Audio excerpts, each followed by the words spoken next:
thank you everyone for joining us. As folks are kind of entering in the Zoom room, feel free to put what school you're joining us from in the chat so we can see how folks have joined us from schools from across the country.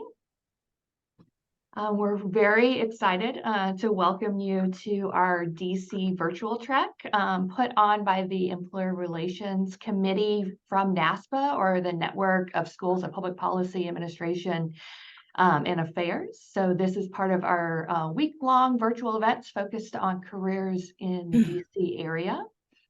So we're really excited for folks to join us from across the country and introduce you to our panelists from alumni from NASPAA schools who work in think tanks in the Capitol.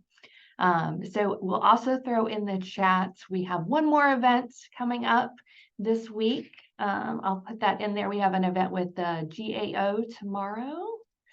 So I'll throw in our link tree. You'll see the other events we did. There's some recordings out there. If you missed an event, you can reach out to us and get a recording of that. So I'll put that event in there. And we'll go ahead and get started. So I'm Miranda. I work at the O'Neill School in Bloomington, Indiana, Indiana University. Super excited to have everyone here. I want to invite my colleagues who are also part of putting this panel together to introduce themselves.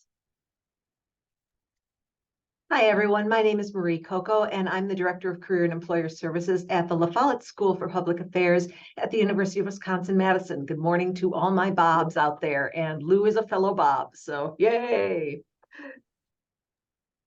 Hi, everybody. I'm Suzanne Grossman. I direct career services at Baruch College, Marxe School of Public and International Affairs in New York City, and we're excited you could all join us today from across the country. It's great to see so many schools represented. Thank you both, Suzanne and Marie, for helping put together this panel today. So if you're just joining us, this is the NASPAA DC Career Trek Think Tank panel.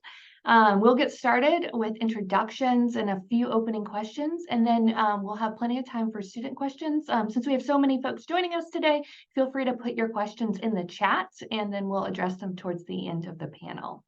So thank you again, panelists, for joining us, spending your hour with us to share your expertise and advice for our current students. So we'll go ahead and get started with introductions of the panelists. If you can kind of share who you are, your role, your academic backgrounds, your alma mater, in the organizations you work for. And we'll start alphabetically by last name with Dr. Bew, and then we'll move on to Lou Blink, and then off to Matthew Edel. Hi, everyone. Nice to see you today. My name is Ofranima Bew. I'm a senior research associate at the Urban Institute, which is a nonprofit research organization based in Washington, D.C. I have a bachelor's in psychology from New York University, as well as an MPA, which I got right out of undergrad. Then many, many years later, I went back to school and got a PhD in public and urban policy from the New School. Hi, all. My name is Lou. Nice to see y'all. I see 4 of you, actually. There's like 100 black screens, but nice to see some of you.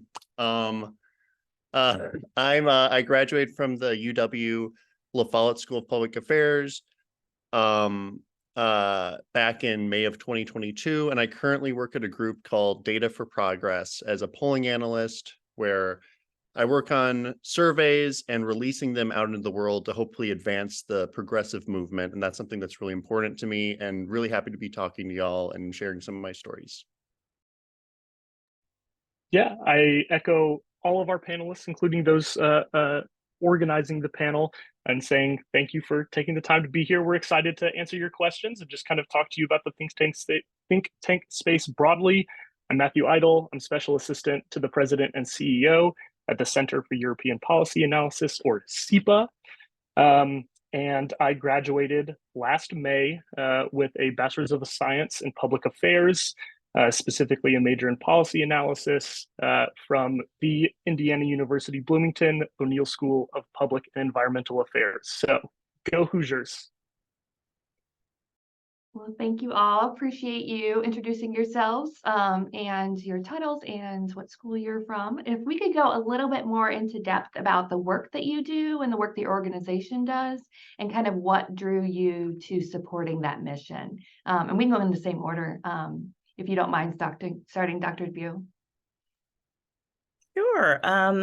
Yeah, so I used to do more direct service type of work in nonprofits.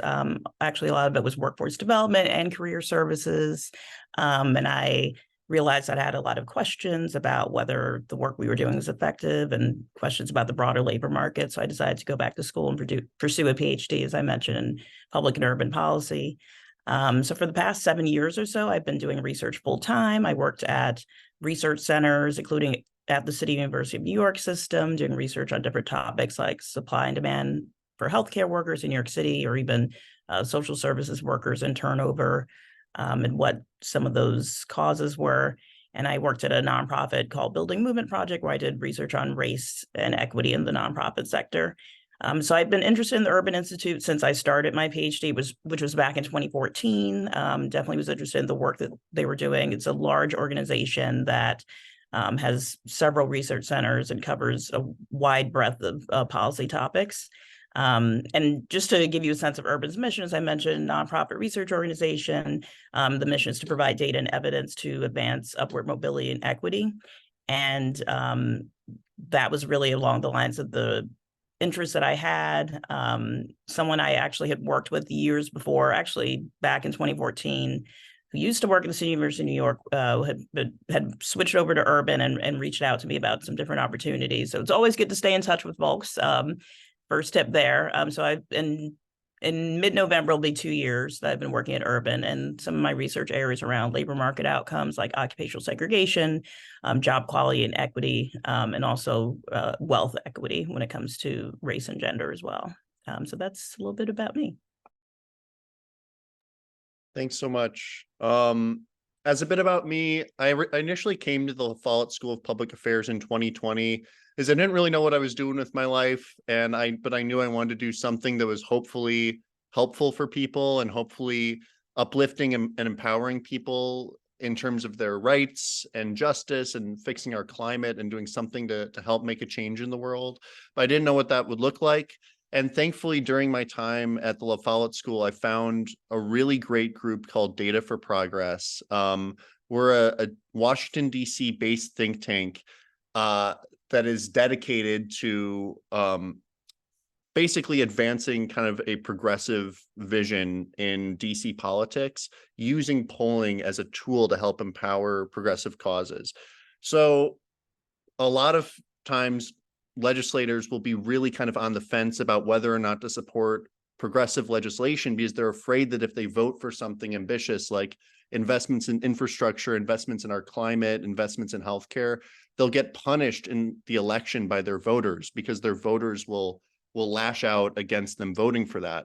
And what we do with our polling is showing these progressive legislators that actually, if you vote for progressive legislation, it's really popular in many cases. And we tell them when it is and isn't popular, but we show them what avenues there are to support progressive legislation and how to message on it in a way that actually boosts their chances of winning re-election, which is the goal of every elected official.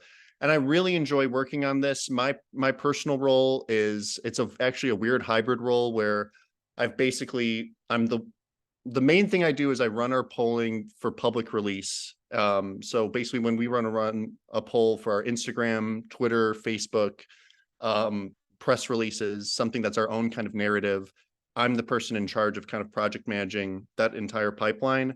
But I also have kind of volunteered to be our web designer and our fund captain and our social leader. So that's something I really like about think tanks, is that there's like a lot of kind of flexibility in what you can do.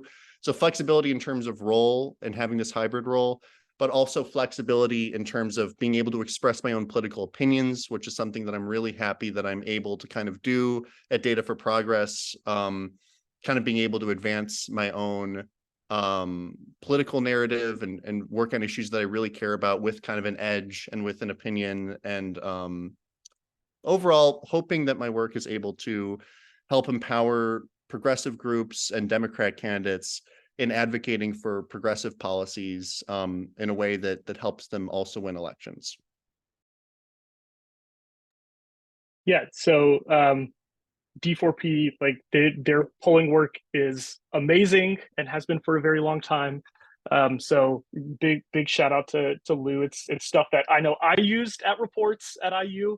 The Urban Institute as well used it throughout my kind of policy writing classes, especially looking at kind of like sustainable development in like Atlanta, where I'm from.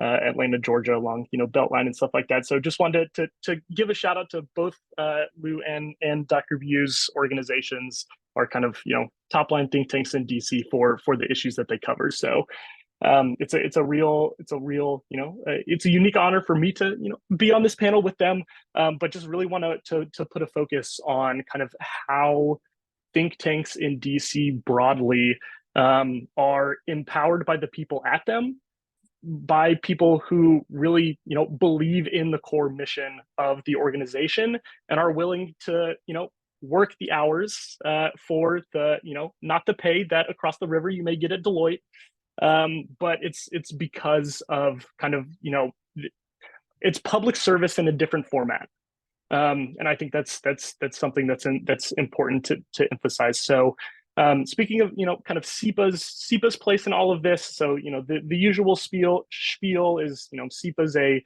nonprofit, nonpartisan think tank based in DC. Don't get confused by our name. We're not in Brussels. Right outside my window is actually the Ronald Reagan International Trade and Administration Building. Department of Commerce is also right down the street, so right on Pennsylvania Ave. But we are really focused on ensuring a strong and enduring transatlantic alliance rooted in democratic values and principles. So as you can imagine, a lot of our work is driven in crafting policy responses, policy ideas in response to Russia's full-scale invasion of Ukraine last year. But really our work is kind of spread across three strategic pillars: defense, democracy, and digital. The first being kind of our transatlantic defense and security program, which is kind of one of our flagship programs. Kind of looking at all issues around NATO, but just general defense and security issues from the Baltic to the Black Sea. Our democracy is housed in our democratic resilience program that looks a lot at kind of the proliferation of digital authoritarianism, how to prevent democratic backsliding, and these kind of things. This morning, our democratic resilience team hosted a congressional delegation from the Rada, Ukraine's parliament, and so our third kind of strategic program is digital issues, our digital innovation initiative, kind of looking at transatlantic tech and trade policies. So just every single time you log onto a website and you have to go through that cookies prompt, whether you want to accept only necessary things or what have you, that's because of European tech legislation. And a lot of what we do in the kind of digital space kind of looks at the implications of a lot of those rules that are coming out of Brussels in this space. So just in terms of a background of how I got here, I was interning at the Brookings Institution in February of 2022 when Putin decided to renew his invasion of Ukraine, and kind of I had the experience of kind of developing a rapid response kind of sanctions tracker, kind of tracking all of the sanctions being levied by Western countries, and got very interested in kind of export controls on dual use tech through that. Which is how I ended up at CEPA, actually as a program assistant in our digital team, and then a program officer, and now I'm in a slightly different role in our executive office, supporting our president and CEO. So I'll save a bit more of kind of like what that looks like on a day-to-day basis. I think is what we're about to dive into some more, but that's a bit of a background on me and CEPA. Thank you all, and thank you for that segue, Matthew, as we kind of look at students are very interested in your impact areas, your policy areas, but often are curious about what the work actually looks like. So if you all could go into kind of the life cycle of a project you possibly worked on, maybe something you're most proud of, just to kind of get a insider peek at what the work looks like.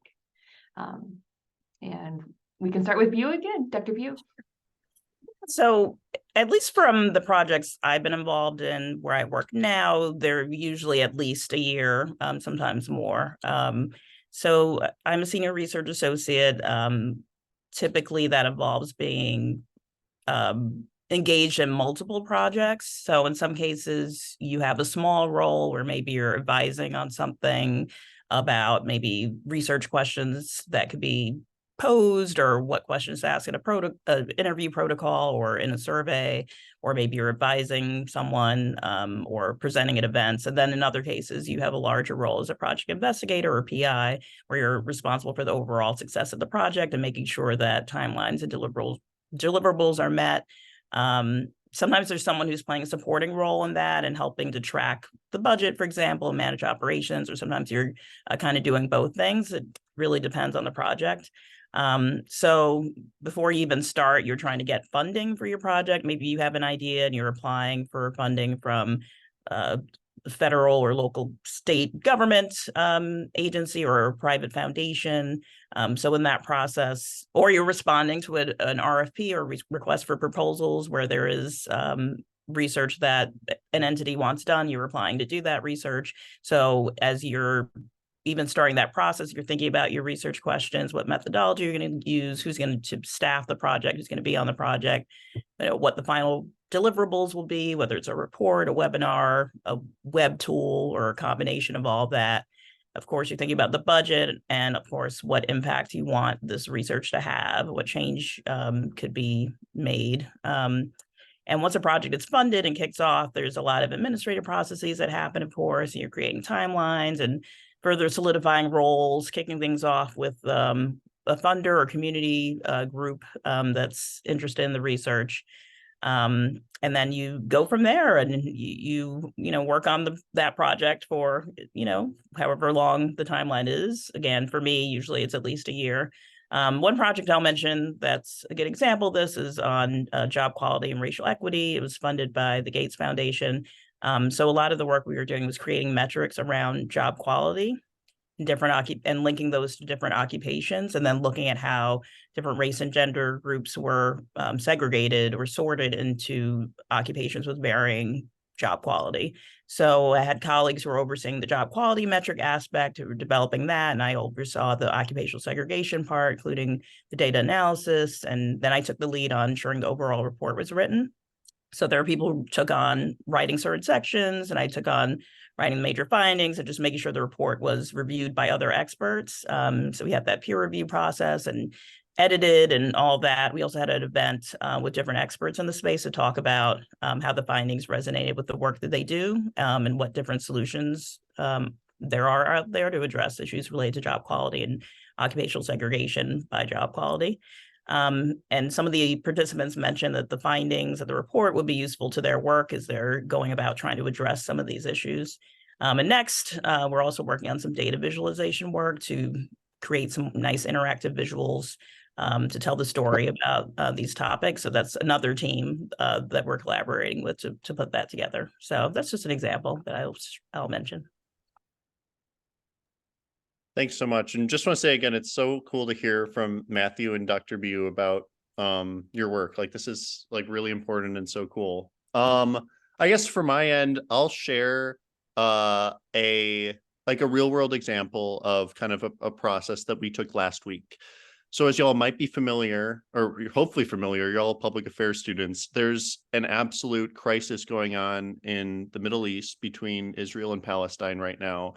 And the whole of last week, we were discussing how we wanted to address that as an organization. And we wanted to address that proactively. We didn't want to be silent on the issue, but we also wanted to be very sensitive.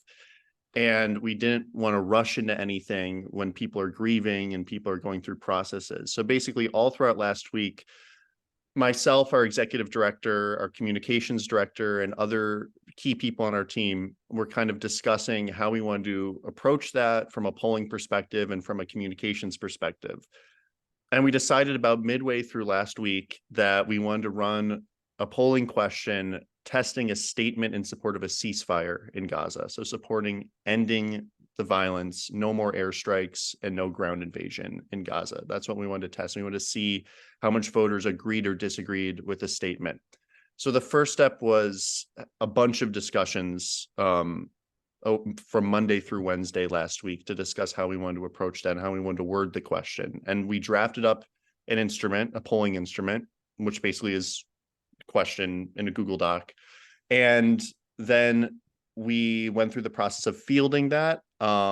And fielding just means getting a lot of responses to the survey in a way that meets different demographic quotas to make sure that we have a very robust sample. And that was something that myself and a different polling analyst were leading on, and we did it, did a few things to get the survey responses faster. We got the results, decided we want even more sample to make the samples even more robust. So we went back into the field to get additional sample. And then we went through weighting the survey, and we got the survey results by Thursday nights. So with all hands on deck, basically, to get the survey fielded in an efficient and timely manner, we got the results back Thursday night. And things are changing really quickly. Discussions of a ceasefire were just starting to bubble. We really wanted to make this timed perfectly. So it was very important that we had all hands on deck, even working. I was up until, 8 p.m. on Thursday, making sure we got this survey fielded, so that right on Friday morning, we prepared a blog post, a tweet, and a press release, and an Instagram post that we sent out at about 10 a.m. on Friday morning. It got a pretty decent amount of traction on Twitter.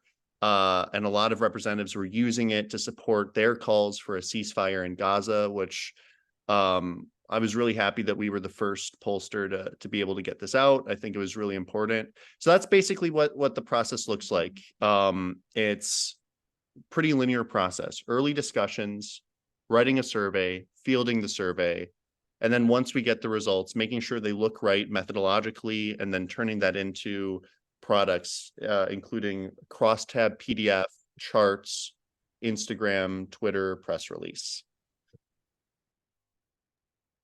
Yeah, so these are, both of those are two very concrete examples of how kind of think tanks respond to world events, right? Which is, that's always the push and pull of working at a think tank is, you have, as Dr. Bu mentioned, these longer form projects that have very specific KPIs that are tied to the grant, that that the donor and the supporter of the project has clearly outlined, and they're going to stay the same from the minute the project starts to the minute the project ends. Whereas in Lou's case, geopolitical events don't really wait for the work week to start. And a lot of times and this is true across kind of organizations in DC, but is especially true for think tanks, is that, in order to kind of think tanks are fundamentally organizations that try to shape and contribute to narratives around policy issues. In the policy formulation process, this is that agenda setting, policy formulation, and then at the back end of things, and I think the Urban Institute does a great job of this, is kind of policy evaluation, looking back at it, creating those metrics of, to restart the cycle the next time around. But kind of just pulling back a bit, at least from the CEPA side of things, and would love to hear, Lou and Dr. Bu's take on whether this is true for them. But our work at CEPA kind of splits along two tracks of, you have convenings in terms of public and private events, engaging with stakeholders within kind of three broader categories: government, executive, legislative, industry, private sector, and then civil society broadly, whether it's pure academia from all of the schools that all of you are a part of, or whether it's other think tanks in DC or across the country, or all of those contemporaries and counterparts for us, across the Atlantic. So those are kind of events and engagement. But then you also have the publications arms of things, of kind of short form, quick reaction, very much kind of based on, as we said, what's happening in the world, or longer form things like Dr. Bu's projects that are, tied to grants, tied to KPIs, are usually created in response to RFPs, requests for proposals, and things of that sort. So, CEPA tries to do all of it, even though we only have about 20 people on staff here in DC. We have a network of about like 90 fellows across the US and Europe. But what this kind of looks like for us is, when when all the chaos that just ended on Capitol Hill, if you believe that it actually just ended, it may just be restarting another cycle. But when Speaker McCarthy was removed from the chair, we had a meeting at our organization, kind of trying to think about what, a mission that we care deeply about is clearly communicating what we believe, that the national security of the United States and its transatlantic allies are intrinsically linked to Ukraine's victory in this war. So kind of how can CEPA help either, combat narratives that our, institutional position sees as unproductive, or kind of, provide data, as Lou's talking about, provide data for policymakers to make the decisions themselves, right? Because that's ultimately what we're about, is providing information that policymakers don't have the time to create themselves or find themselves in when they're putting out all of these fires on a daily basis. So, CEPA kind of convened a small group of our fellows, and kind of said, these are, here are some narratives that we're hearing from people on the Hill. Here are some narratives that we're hearing from people in the administration, people in Europe. Can you, write an op-ed that gets published, that we try to publish in Politico Europe or The Hill or something like this, that, kind of looks at, what does it mean for American manufacturing in Pennsylvania, Alabama, and Arkansas for the U.S. restocking 155 millimeter ammunition? What does it mean that Jim Jordan's district is getting a lot of these billions of dollars? So kind of looking at stuff like that, and putting together research on, here are all the Freedom Caucus members who are benefiting from the billions of dollars that is going to kind of restocking U.S. armaments. So that's just kind of like rapid reaction pieces. We're also doing, a bit of work on trying to convene what in DC lingo is called a track 1.5 dialogue, meaning a mixture of both government and civil society. People looking at, how can the EU and the US deal with China in kind of tech and trade issues and stuff like that. So, that project consists of, it's more along the kind of longer form things of a year-long monthly meetings, going to create a series of papers out of that, and then hopefully do a series of, briefings both in DC and Brussels, based on the recommendations and findings of that. So that's a bit long-winded, but this kind of, there are commonalities across all three of our organizations. And I think that's kind of one of the bigger important takeaways that you could have from today, is that at a fundamental level, think tanks are both think tanks, but they're also do tanks. And it's important that the research, the research and writing that our organizations put out is only as good as the policymakers that hear it and act on it.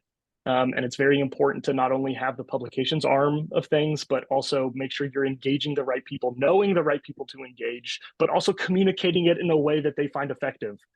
Sometimes it really is a one-pager of a 90-page report that a staffer can give to their senator as they're walking to the floor to make a speech. So yeah, I'll stop there.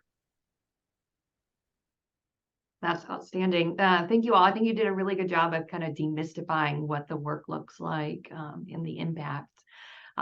If we could also look at kind of one of the reasons students joined us today is they want to learn how they can get a job at a think tank. So if you have any advice for our students here on how to get hired at a think tank and what skills and experiences they should be acquiring now during their degree program that would make them most competitive.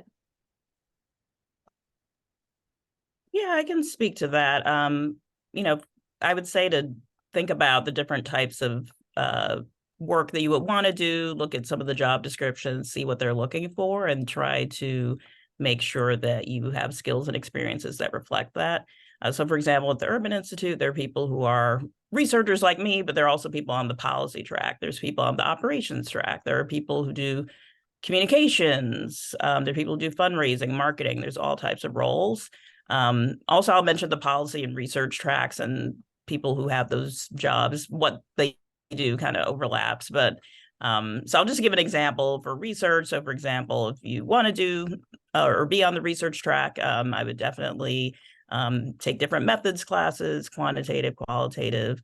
I would try to have research experiences. So for example, work with faculty, ask faculty members at your school if they could use a research assistant. Try to do a summer internship if you can, or, a fall internship, even on the side. Getting familiar with different research topics that you're interested in, different policy areas. I would say the research jobs also do involve a lot of administration, a lot of operations.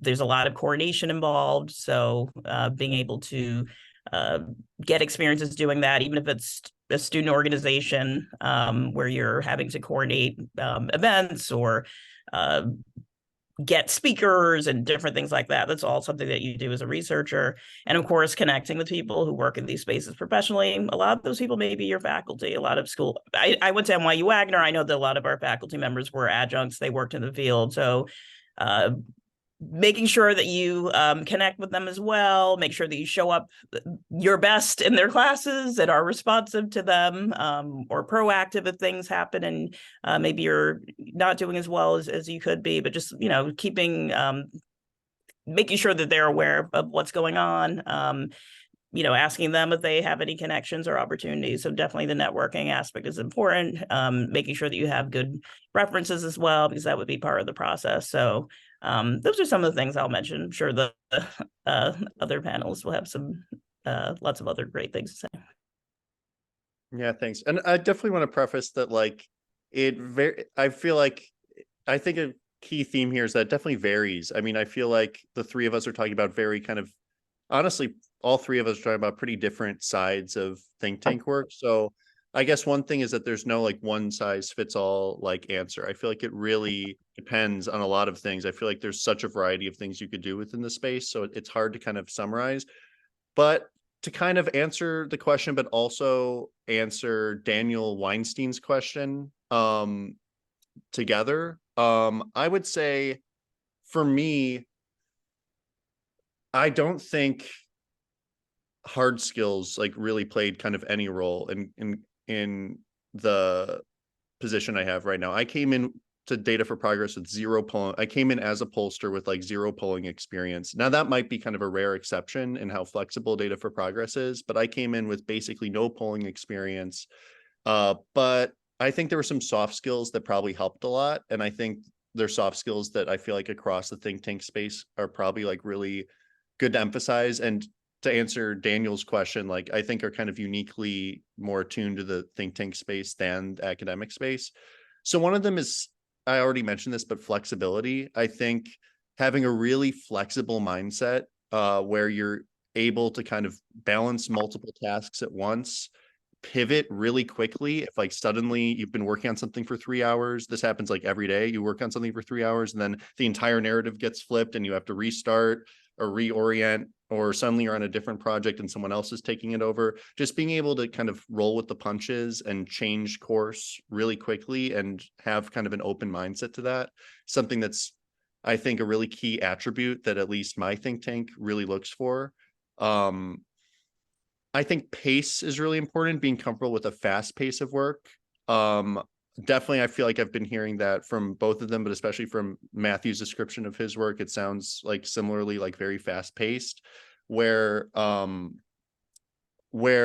I mean, on a day-to-day basis, even during this meeting, I've had to check a few messages on Slack, apologies, but it's kind of a very fast-paced working environment where you kind of, from 9 to 5, you kind of have to be on, and kind of, at least in my field, you kind of want to be able to deal with multiple very high priority things that have to have a deadline within an hour or two, and being able to get those across the finish line and being able to kind of manage that stress. But I want to iterate that that's just my case. Not all think tanks operate that way. Just my experience is that in this particular think tank, which is kind of more DC and Hill focused. It kind of follows that same kind of DC and Hill atmosphere where it's you kind of have to be on and fast paced, but that's definitely not true for all think tanks, just in the particular work that I've been doing. I think a third one is the direct connection to actual policy. I think that's a way that the think tank work I've been doing is different from academia, is that I think it's more directly connected to the actual, it's kind of more directly wedged into the actual policy process than academia sometimes. And then finally, and this I think is a really important one in terms of a skill that is especially useful in think tanks, and Matthew already touched on this, but the ability to write really concisely and the ability to write for the reader. I think in academia, I think it's often really prioritized to write a lot, like write a lot of words, because another academic is going to be really poring over the nuances of the specific words that you chose and really taking time to look through that. I don't know anything about academia, so I could be wrong about that, but that's just a guess. And I think there's also prioritization in academia on leaving it as an open question, like we don't know what the answer is, further research will explore this. In the think tank work, at least that I've been doing, I think conciseness and clarity and conciseness is really important. And I'm really glad that that's probably the number one skill I developed at the La Follette School of Public Affairs.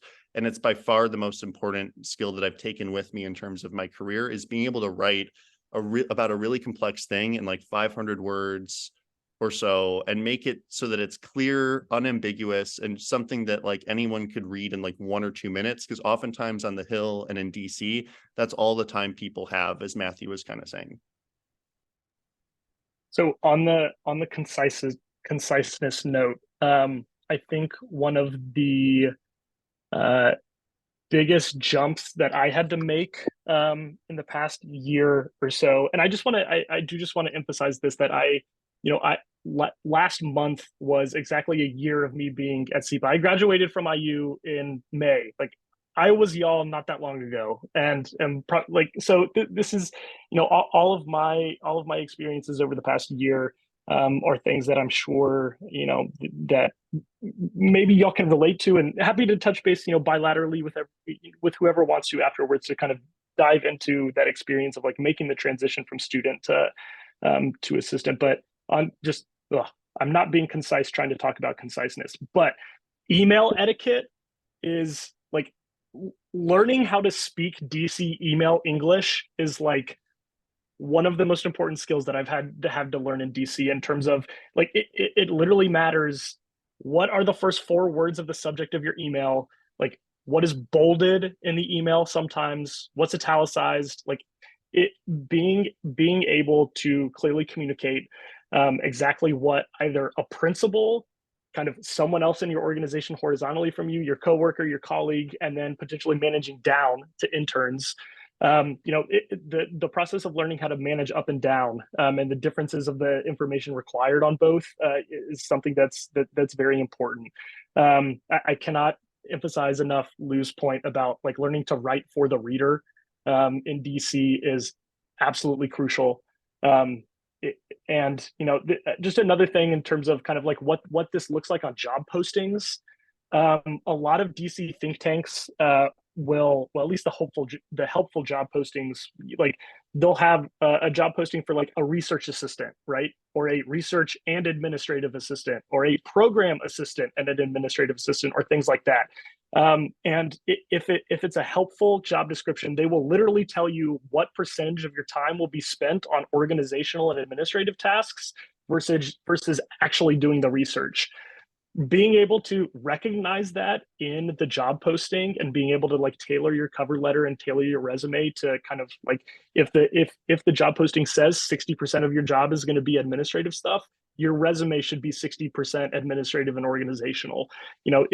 Being able to recognize exactly what a scholar, if the research assistant is literally being attached to them to finish a project, or if you're a program assistant as being kind of an action officer for the program, and making sure that all the trains run on time, similar skills, or can be similar skills, but it really behooves you as a potential applicant to really should kind of pick up on that on job postings. And I know career centers at IU and at other schools are there to help you parse through these things. Leverage those resources, leverage your professors who are also, may have non-resident senior fellow positions at some of these think tanks. Email me, email Lou, email Dr. Bu. I'm sorry if I'm volunteering y'all for more work afterwards, but this is, I was telling Miranda this at the beginning of the call, like I'm sure this is true for both of my other panelists, but it's especially true for me being kind of a recent student and a recent DC think tanker, that we're standing on the shoulders of those who came before us. It's all the alumni that, did informational chats with us and kind of helped us tailor our cover letters, tailor our resumes to these positions, that really helped us. So leverage your alumni networks. It's all about making don't be shy about reaching out to those who have done it before. And more often than not, they're more than happy to kind of help you navigate it. So that's what I'll end on. I appreciate the plug for career services there at the end.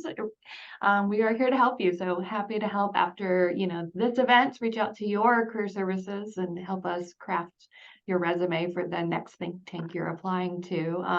Speaking of which, before we get to questions, if we could just briefly, each of the panelists kind of share, if a student is particularly interested in your organization, what's kind of the next step for them to learn more about entry positions, careers, or internships? Sure. So I know that someone posted in the chat some information sessions that Urban is having for, well, one already passed, unfortunately. I think it was for the operations track. Yes. And there's one for the research track, which is still upcoming. So we can definitely check those out. There's also a career page that Urban has that I'll put in the chat, as well as their LinkedIn page is another way to find out about different opportunities that are posted. I'll also mention that there are summer internships as well, and those will be posted soon. And all the time there are research assistant roles as well as research analyst roles. I'll mention if you have a master's degree, the research assistant role is for people who do not have a master's degree. The next step up would be a research analyst, would be okay for people who already have currently a master's degree up. Yeah, I'll put that link in the chat, and happy to answer any questions you have. Yeah, I kind of found my role through very unconventional means. I just emailed the executive director when there were literally 2 people working there 4 years ago. It's basically a startup, and I just emailed the director, and I was a volunteer for like 3 years, and then it became a job. So it was very unconventional. What I would say is what helped me with that was having a portfolio of writing, like political writing and like political work that I've done, and kind of, I think through that portfolio and through just kind of freelance work that I did in my free time that I had in my portfolio, it kind of showed those softer skills that I was talking about that willingness to be kind of entrepreneurial and have kind of that faster paced and flexible mindset, and kind of that willingness to do something innovative, and also the ability to write well and concisely. And I think that is what got me the position, and being able to kind of adapt to the different climate of the think tank. So I guess in terms of the search, I can't offer that much there, but I will say, like, having a portfolio that kind of shows those softer skills and writing ability, and kind of your kind of a really strong dedication to getting the job done and getting the work done, and being able to emphasize that in your resume and interviews and stuff, I think is really important.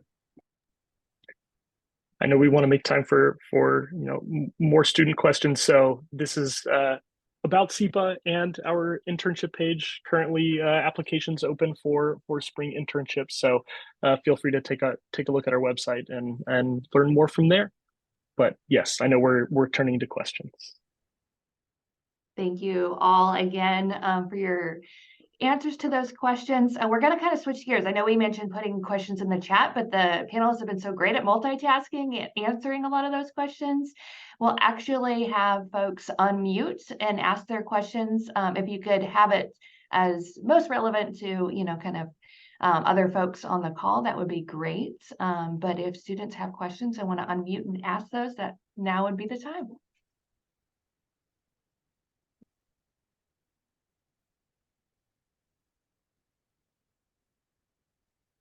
While we're waiting, I'm going to pull one from the chat that I don't think we've answered yet. And that is, someone asked about, could someone touch on what it's like moving between different think tank organizations? Is that difficult to do, or does it depend upon the organization's focus?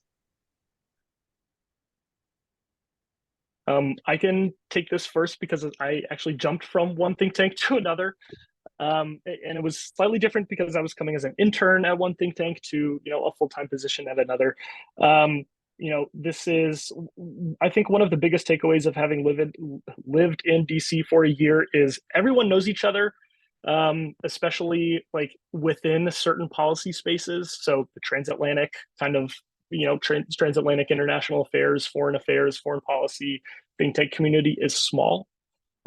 Which is beneficial when it comes to hopping between think tanks, because I think one of the biggest benefits of having, especially like an in-person internship at a think tank, which I didn't have at Brookings, just want to put that out there, that you get exposure, even if it's just purely like attending events and taking notes, or kind of like doing research and pulling citations from other think tanks. It allows you to kind of like map the network of, whatever policy area you're interested in. And this is true even beyond like the international affairs stuff. So, I think one of the biggest parts of jumping to and fro it is, it's easy. There's a lot of cross-pollination. My, CEPA's president and CEO started at the Atlantic Council, then went to Brookings, and is now at CEPA. Our senior vice president had a similar path. A lot of the other program officers and program assistants here have had multiple postings at previous think tanks, whether in DC or in Brussels. So, if anything, it can be helpful to develop those skills as a program assistant or a program officer at one place, and then transfer it into a higher level position at another. So I hesitate to call it easy, because just kind of, the career advancement space can be kind of amorphous in general. But there is value to kind of,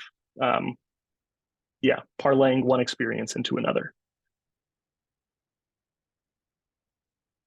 And Dr. Bu's point about people jumping to and from the federal government and think tanks and back and forth, that is 1000% true, and happens every 2 years, like people cycling in and out of administration, every 4 years if administrations switch.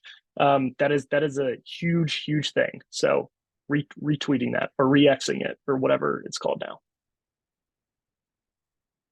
And I think I saw Bridget, did you have a question? You had your hand raised. If you wanted to unmute. I was just curious. I know that there's like a lot of discussion about like the internship kind of avenue into the particular think tank organization. I'm wondering, like, people who are also kind of like making mid-career changes, right? Who've had a particularly solid career in one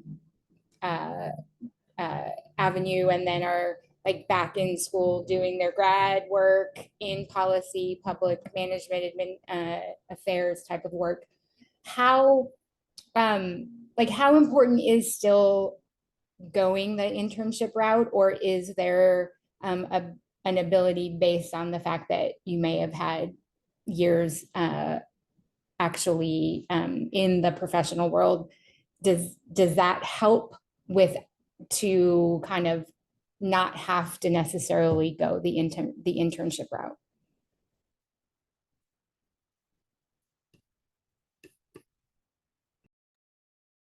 I don't know how well this is going to answer this, but I think from my experience, and again, I have a kind of unique position, I guess, as we all do. So I definitely don't want to sound like I'm speaking for everyone, but like, I think for me personally, it was less a formalized kind of internship path or anything like that. I think it was more just demonstrating consistent kind of work ethic and different skills. And that could be from an internship or from freelance work or work experience or what you do in your free time or kind of anything. I think for me, I think it was demonstrating that I was kind of using my free time in kind of a dedicated and consistent effort to advance the progressive movement with like previous work and career experiences I'd had and like individual personal projects I'd done.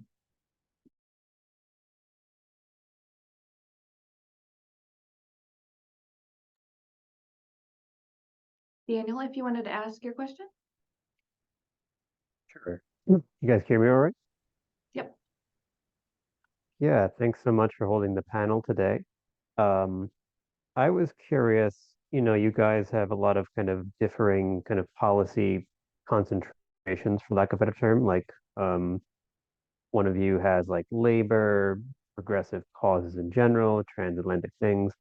I'm kind of curious if you guys have any experience or advice kind of maybe perhaps narrowing down your focus when you kind of feel like there's so many important issues and they're all so interconnected and it's overwhelming to kind of sift through what do I actually want to be focusing on in my career? I'll very quickly answer no.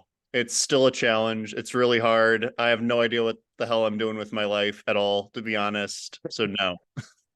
That's comforting in a way, thanks. I think one of the things that I've found most comforting in this year-long transition period is 100% agree with Lou in the fact that probably most people in DC feel the exact same way, of not really having any idea what's going on. That's so, a bit of an exaggeration, but it's a constant self-reflection process, right? Of like each stage of your life, has different demands, has different priorities, and your interests change based on what's happening in the world, sometimes what's happening in your life. And it's, you shouldn't be afraid of not really knowing, because you're never really gonna know. And it's more about being comfortable with that process of like continual change and continuing like shifting priorities. That I think is what a lot of people derive strength from in DC and just kind of like in general in policy communities, is that adaptability that Lou was talking about earlier, how like like being comfortable in dynamic situations. And it's very okay to be a mile wide and an inch deep.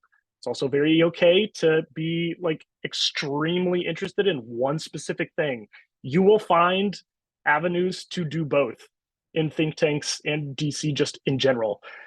So like be comfortable being uncomfortable, I think is a general answer to that. Yeah, thanks so much. Those have been amazing answers.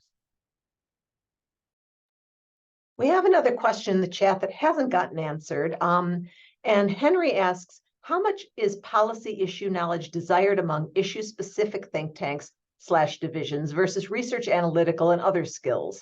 How much should that knowledge be mentioned in a hypothetical application or interview?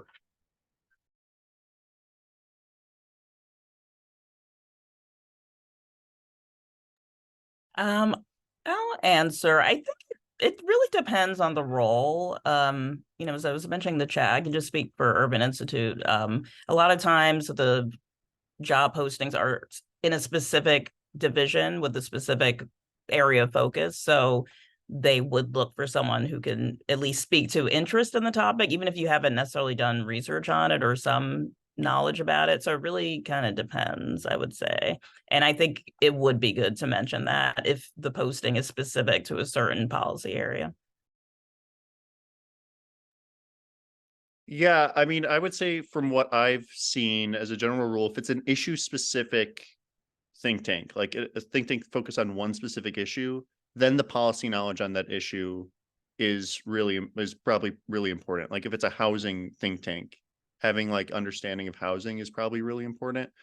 Whereas I think if it's kind of a multi-issue DC or Hill focused think tank, kind of like my work and maybe akin to some of Matthew's work, I think having kind of more of a general sense of kind of the political flow, the political process, how the Hill works, at least for my experience, has been more useful. And it's actually my biggest weakness at work is I don't really follow Hill proceedings that closely, and that's something that honestly has harmed me the most from ascending, is that I don't have this kind of innate sense of everything going on at the Capitol Hill that a lot of people in DC do. I don't know if that's very helpful, but yeah.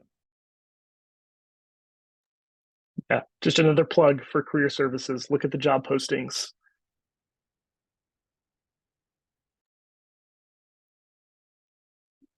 Well, as we're closing up on our hour, I just really want to thank our panelists for donating an hour of their time. As we can tell, they are very busy and able to multitask, but thank you for giving this time to us today, and to our students who are looking to follow in your footsteps. And most importantly, thank you to the work that you're doing for society and the world at large.